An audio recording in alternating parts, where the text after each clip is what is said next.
అస్సలాం అలైకుమ్ my friends, welcome to my recipe 78.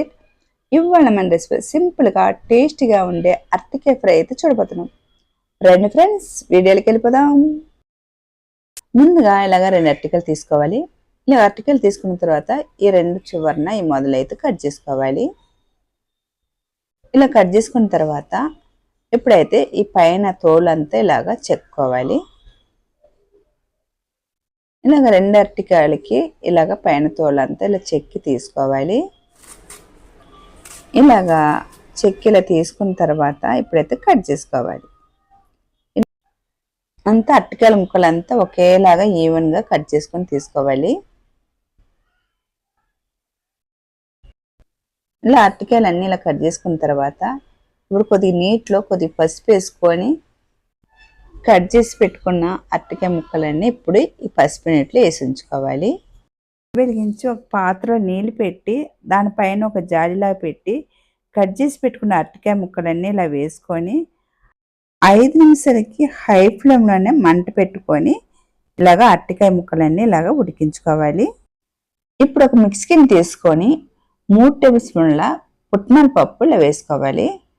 1 table spoon జీలకర్ర పొడి, 3 ఎండుమిర్చి.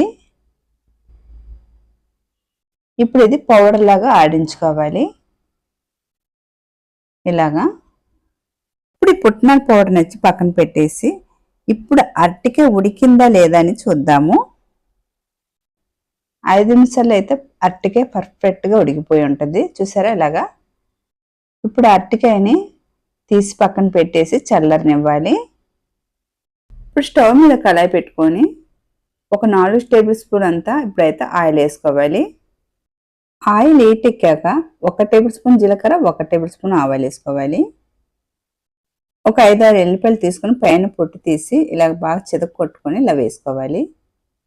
కొద్దిగా కరివేపాకు,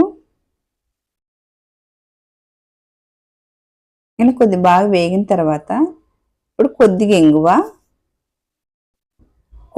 వేసుకోవాలి. ఇప్పుడు ముందుగా ఉడకపెట్టుకున్న అరటికాయ ముక్కల్ని చల్లగైన తర్వాత వేసుకోవాలి. ఇలా వేసుకున్న తర్వాత నెమ్మదిగా అలాగా కలుపుకోవాలి. అలాగే ఇప్పుడు దీనికి సరిపడా సాల్ట్ కూడా వేసుకోవాలి. వేసుకున్న తర్వాత ఇలా నిదానంగానే కలుపుకోవాలి. అరటికాయ ముక్కలు బాగా ఈ ఆయిల్లోనే వేగటానికి ఒక 15 నుంచి 20 నిమిషాలు అయితే పట్టేస్తుంది. ఇలా బాగా వేగటానికి పైన వచ్చి కొద్దిగా లైట్గా గోల్డెన్ కలర్ వచ్చినంత వరకు ఫ్రై చేసుకోవాలి. 2 నిమిషాలకు ఒకసారి ఇలా కలుపుతూనే ఉండాలి. నాకైతే 20 నిమిషాలు అయితే అయ్యింది. ఇప్పుడైతే ఒక 1/2 టేబుల్ స్పూన్ వచ్చి పసుపు అయితే వేసుకుంటున్నాను. 1 టేబుల్ స్పూన్ వచ్చి కారపొడి. ఇలా వేసుకున్న తర్వాత బాగా కలుపుకోవాలి. ఇలా వేపుకున్న తర్వాత ఉప్పు కారం అంతా సరిపోయిందో చూసుకోవాలి. నాకైతే కొద్దిగా ఉప్పు అయితే వేసుకుంటున్నాను. ముందుగా పౌడర్ చేసి పెట్టుకున్న పుట్నాల పప్పుని ఇప్పుడైతే ఈ అరటికాయ ఫ్రైలో వేసుకోవాలి. వేసుకున్న తర్వాత బాగా కలుపుకోవాలి. 6 నుంచి ఒక 7 నిమిషాలకి బాగా ఇలాగ కలుపుకోవాలి. ఇప్పుడైతే 6-7 నిమిషాల తర్వాత లాస్ట్ అండ్ ఫైనల్గా ఇప్పుడైతే మ్యాగీ మసాలా అయితే టేస్ట్ని వచ్చి ఇంకా పెంచుతుంది అనమాట. ఈ మ్యాగీ మసాలా వేయడం వల్ల ఇదే కాదు అన్ని కూరలకు కూడా వేసుకుంటే చాలా టేస్ట్గా ఉంటుంది ఈ మ్యాగీ మసాలా. లాస్ట్ని అలా వేసుకొని బాగా కలుపుకొని తీసుకుంటే చాలా టేస్ట్గా ఉంటుంది. అలాగే రసంలోకి, సాంబార్లోకి, సైడ్ డిష్కి చాలా బాగుంటుంది ఫ్రై అయితే.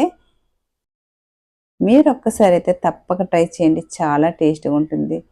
అలాగే నా రెసిపీ కనుక మీకు నచ్చితే కనుక లైక్ చేయండి, షేర్ చేయండి, సబ్స్క్రైబ్ చేసుకోండి. చూసి ఎవరైతే ఒక లైక్ అయితే కొట్టేయండి. బాయ్ ఫ్రెండ్స్, మరొక వీడియోలో మళ్ళీ కలుద్దాం.